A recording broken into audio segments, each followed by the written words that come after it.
Assalamualaikum warahmatullahi wabarakatuh. Selamat datang di Biru Putih 88. Kali ini kita berada di bangunan bergaya lama di Kampung Gedung Utara, Semarang Timur, Kota Semarang. Ditemani Pak RW, Pak Joko, dan Pak Babin Kamtipmas, Pak Sidik.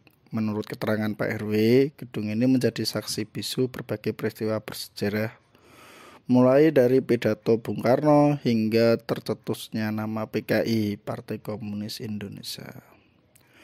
Kunci gedung ini dibawa oleh Pak RW. Keterangan dari Pak RW, bangunan ini dikenal sebagai Gedung Sarekat Islam atau SI. Dulu atapnya nyaris roboh, ini nampak belakangnya. Terus dari warga berinisiatif untuk memperbaikinya dan kini gedung ini masih dimanfaatkan untuk berbagai kegiatan masyarakat di Kelurahan Sarirejo. Gedung SI terdiri dari satu ruangan luas dengan jumlah pilar kayu jati yang menyangga.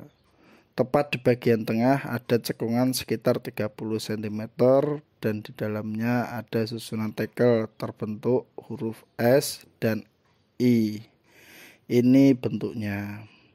Sejarah berdirinya gedung SI. Menurut keterangan Pak RW, bangunan ini sudah berusia sekitar 102 tahun kurang lebihnya. Sejak selesai dibangun tahun 1920, menurut Pak RW, pelopor berdirinya gedung SI adalah Samuun yang saat itu menjabat Ketua Serikat Buruh Kereta Api dan Tram VSTP dan juga Ketua Sarekat Islam Indonesia. Pada waktu itu Samuun mencetuskan ia sebagai Ketua Sarekat Islam Semarang hijrah dari Surabaya ke Semarang. Dia lihat tidak ada gedung yang representatif untuk pertemuan kaum pergerakan. Orang pergerakan harus sewa gedung kalau mau pertemuan. Padahal punya Belanda dan Tionghoa kebanyakan mahal. Maka terpikirkan harus punya gedung. Tapi tidak ada modal. Kebetulan komisaris SI Haji Busro punya lahan seluas 1.300 meter persegi. Mewakafkan tanahnya, dibangun dijadikan gedung pusat pergerakan rakyat Semarang. Samuun menggagas bangunan untuk pertemuan pada tahun 1918 setelah mendapatkan tanah wakaf. Banyak pihak mulai iuran untuk membangun gedung tersebut. Iuran tidak hanya uang, tapi juga bahan bangunan. Banyak donatur yang mendukung pembangunan gedung itu. Bahkan termasuk tokoh pergerakan berdarah Tionghoa, Li Eng Hock. Jadi tidak hanya uang, ada barang, ada bahan bangunan. Kalau kita lihat konteks zaman itu, ini kualitas rendah. Besarnya juga tidak sama. Arsitektur bangunan ini adalah orang pribumi. Asal Kudus yaitu Sutrisno. Desainnya tanpa biaya karena ini untuk pergerakan. Menurut Pak RW begitu. Tahun 1920 bangunan ini diresmikan. Dulu namanya adalah Gedung Rakyat Indonesia. Waktu itu dalam pidato peresmian Samuun menegaskan gedung ini adalah gedung dari rakyat, oleh rakyat, untuk rakyat. Ini faktual karena hasil iuran berbagai elemen.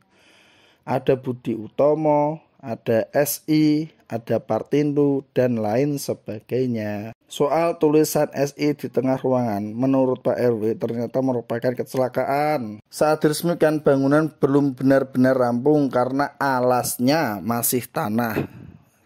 Sembari digunakan pemasangan lantai dilakukan oleh pekerja. Kemudian pekerja itulah yang berinisiatif membuat tulisan SI, padahal gedung itu milik bersama, bukan hanya Sarekat Islam. Saya mendapat cerita ini menurut kesaksian dari Mbah Bahe dulu. Ini kata Pak RW loh, yang pegang kunci gedung ini.